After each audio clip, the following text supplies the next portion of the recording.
is an absolute no-no on a first date? The girl, like, you are not gonna go further. This is, yeah. Oh, if she doesn't want kids. Okay. But I don't know if I'm going to talk about that on the first date. But if it comes up, Sure. and I find that out, Yeah. I was like, bus stops here. Yeah. So. Do you guys have any?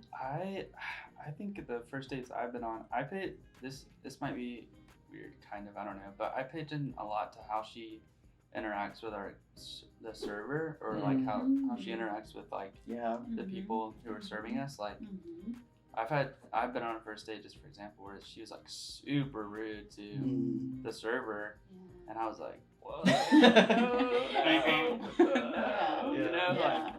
This, I can't see this going any further, because like I was just like so taken aback by how she, so, I mean, it's just little things like that, I guess. That's kind of what I mean, but yeah. It's hard to say, because it's like that moment something happens, and then it's like, Yeah. And so to be like this and this, I'm like, I can't personally be like, I think, obviously, like kids, I would agree the same thing, because I want to have a family one day. But it's hard to be like definite on like 5 things that if they were to go on a first date and that was a no, because it's, I feel like, I mean, if they were rude, I mean, I'm echoing and saying the same thing that they are, but nobody wants to be with a rude person. That sounded really harsh, but it's just the truth. Like I think kindness is such a beautiful thing, you know, gentleness is such a beautiful thing. And when you see those things, are great, but when you don't see those things, it is a very big turnoff of just like, who are you even as a person? Do I even want to continue getting to know you after this date, because you're just mean, or you're just not like loving or caring? And you can tell that, like, you can tell that most of the time, like with on a first date, like what kind of personality that somebody has. And then you just choose if you want to continue it or not. Okay, this is a fun one. What do you do with your cell phone when you're on a date? Yes. Okay. Yeah. Okay. You can go first. Okay, I'll go first. Simple. I just turn it off. I just turn it off, or I'll turn it on do not disturb. But at least I'll turn it on do not disturb, and just like if something comes up on the date and she's like, oh, show me this on your phone or whatever, like obviously I'll pull it up. But like I'll either turn it off or turn it on do not disturb, whatever, just because I feel like I want to be like fully invested and focused and present, you know. For sure. And this, for me, this is just what I do when I'm with people. Do not disturb. And if we're like out to eat, because I don't like sitting with it in my pocket, so I'll put it on the table face down. But do not disturb, and then just put it away until it's needed, which most likely it won't be. That's the same thing for me. I usually keep it on vibrate, and we'll have it face down on the table, which I usually do that for any, like, I go out to dinner with anybody, just because, like Matt said, you want to be completely there with that person, and you want to be invested 100% with that person. And I mean, like, maybe the only time that I would check it is if they went up to go use the restroom or something like that, and I can just check my phone right quick to see if there was anything that I was needed for. At what point do you meet the parents? It's a good question. I think, because it's been a long time, guys. I think when you started establishing yourself as a couple, like in America, I don't know how it is for other countries, but like defining your relationship of, are we together, or what's going on? I think once you get to that point, I think it's a good safe space to say you can meet the parents if you want to. And it may come up that you may already know them, or you may already know of them. And if that happens, cool. But I think if it's somebody that you completely just don't know, I think it's important to give it time and to not rush meeting the parents, because of just establishing yourself as a couple, and as in a relationship or whatever is going on. Yeah, I would pretty much agree with that. I think, obviously, because for me, like, what I'm doing if I meet your parents is like, we're saying, okay, the relationship has made it to this point. And if I meet your parents too early, where we haven't talked about certain things, or like made it to that point of connection or decided, hey, like been super clear about communication as far as we're at this point in the relationship, like, and I just meet your parents and then it's this whole thing, like if we end up splitting up where it just gets weird, you know? Yeah. So I would just say like pretty much exactly what I think it could also put like pressures on the relationship if you do it too early. Because then it's like, well, like they met my parents, you know, like there's expectations that come with that. And so like Matt was saying, like, well, what happens if you do break up, you know? Then it's just kind of like, it's just one of those things. I think it's better to wait than it is to just, all right, let's go meet the family, you know, type thing. How do you know when you found the one? Maybe you don't know. What would be a determining factor for you in knowing that? Can we ask you this question? Yeah. Okay. I mean, I think for me, I guess I could speak on the opposite side of it. Whereas, like, for me, when you're building a relationship and you've gone on a couple of dates, you've hung out, you've spent time together, quality time together, but then there's that moment, I think for me, I know if it's somebody that I'm, like, really wanting to, like, keep moving forward, if I'm, like, thinking about them a lot. So, like, say, like, we spent some time separate from each other, like, I went on a trip with some friends or something like that comes up, and on the trip, I'm not even really thinking about her or, like, wanting to talk to her. I think that that's, like, those would be red flags of being, like, I don't think this may be the person. Yeah. And then that just would go with having a conversation with whoever that is. Okay. Yeah, I would pretty much agree with that. I mean, I don't know if there's any, I mean, obviously the three of us aren't there yet, but I don't know. I feel like it's different, like subtly different things for people that my friends that are married, where they've just been like, at this moment, like I knew, you know. I have two, actually. Oh, okay. Yeah.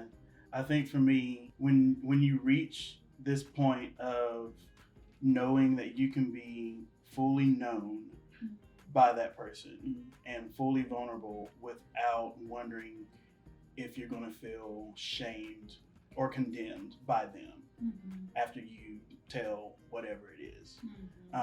So getting to a place of complete trust and in them to share the most intimate parts of your heart, I think in my mind, I'm like, I feel like that's when you know that this person is it.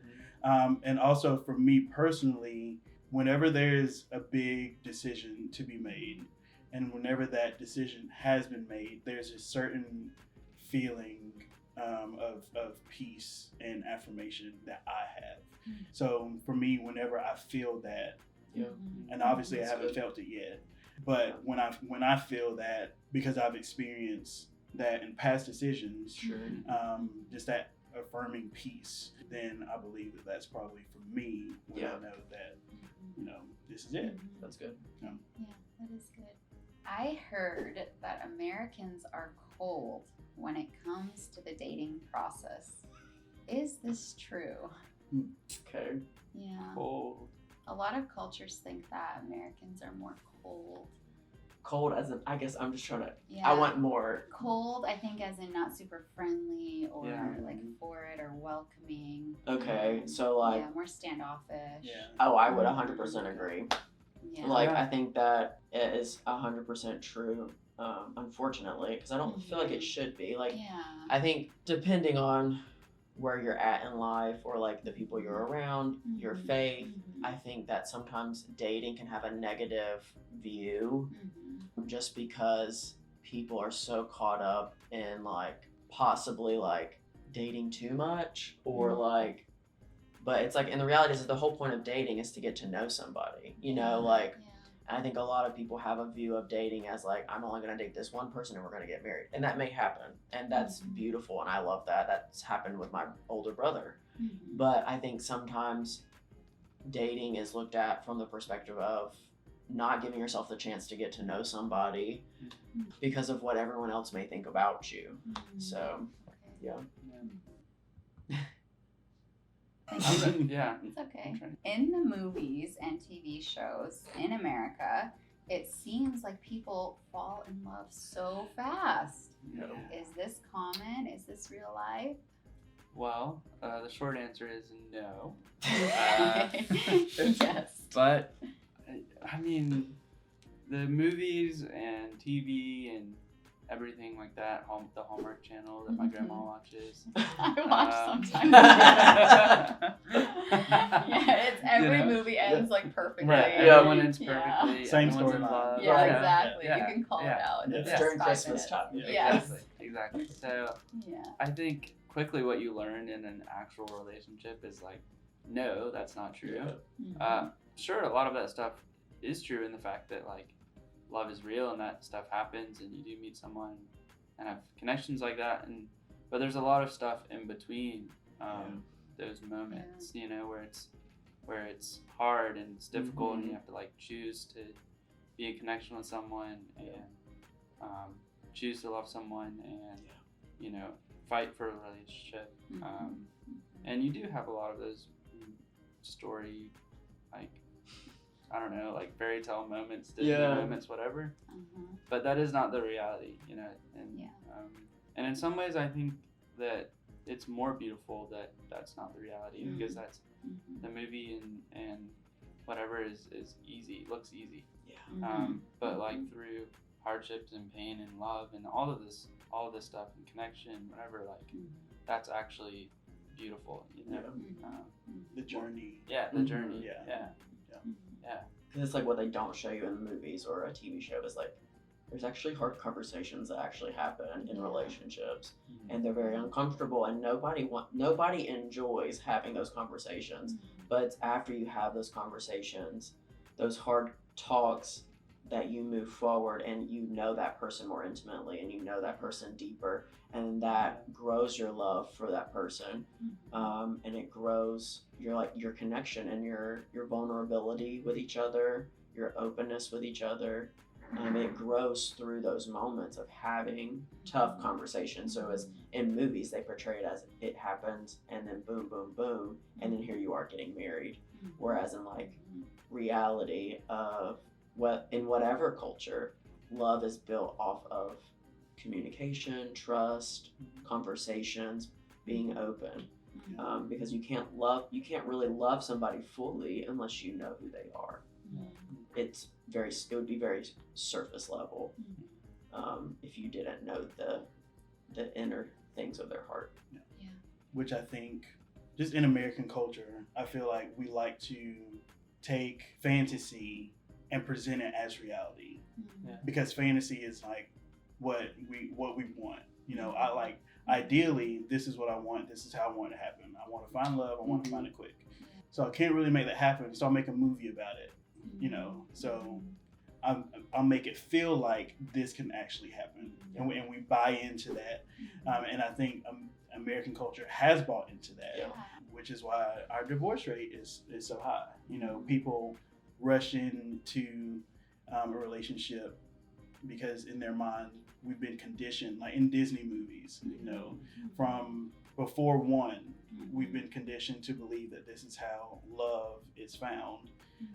This very, very fairy tale quick like way, when there's no true connection along that pursuit. You know, so we bought into a lie. So no, this is not reality. No. Don't do what we're doing. Right.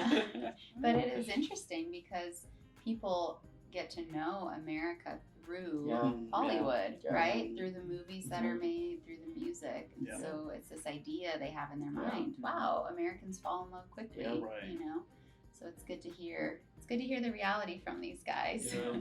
What is the worst thing that's happened to you on a date? It's been so long since I've been on one. I mean, there was one date for me where it just did not go well. Just because I kind of knew the person, but not very well, and then just quickly got into not even getting our appetizers, if you know what I mean. Like, just got our drinks, and I was like, this is about to be an hour of like me just sitting here, you know. And I'm usually like, I'm the type of person that is like, can usually make a good conversation with anyone and like gets along with everyone, whatever. And like, I just knew, man, I was like 10 minutes in, I'm like forcing it so much. Yikes. I think that's probably the worst thing. Sure. Just, you know. Are there topics best left untouched in the dating relationship? Just, we don't go there, we don't talk about this. I think it depends on what stage of Dating process. Okay. Right? Like there's things I probably wouldn't talk about personally in the first few dates, I think. Just because I think if you go deep enough with someone on certain things, or let them into certain areas, like you're building connections with them, like spiritually and emotionally, there's just certain places I wouldn't go in the first few dates. And then if we start to progress, you know, like you've been dating seriously for 6 months, a year, whatever that may be, I think there's certain other things you can, you know, share and be open and honest about. But so where wouldn't you go then in those first 6 dates or whatever, first few dates? I think just super deep stuff about like past emotional pain or trauma or trauma stuff like that. That where I just wouldn't. I would just say like, and that's fine, you know, like if they ask or whatever, like you can just be like, hey, like, glad you're asking, whatever. But like for me, just need some time, and I think if we get to this certain point, I can share more of that stuff and be open about more of that stuff. And but for now, I think if you find somebody even like that, like who does ask, and you respectfully like, like I just don't feel comfortable sharing that, and they respect you enough to be like, okay, like cool, you know, like no big deal. I think that is something that's very beautiful because it shows that they honor you and that they respect you as a human being and your emotions to say, I don't need to know yet. And I think that that's something that I would agree that speaks volumes. If somebody, I know that's off topic, but it's just kind of like, that is something that just came to my mind. I think there's obviously a time and a place, you know, for everything. So just being aware and being aware of where you are in the relationship to bring certain things up.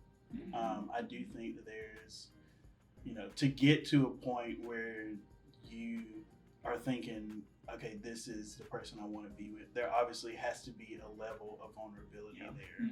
So there are, you know, there does need to be those uncomfortable conversations.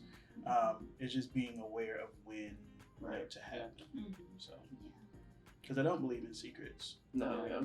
So you don't want to go into a marriage, you know, with, you know, some of those things. And, you know, some of those things can wait till, you know, after you're engaged or something like that. But you don't want to go into that stage, you know, knowing like this is something that they need to know, that because of fear of man or rejection or whatever, I'm choosing not to expose this part of myself. But it's just being aware of timing.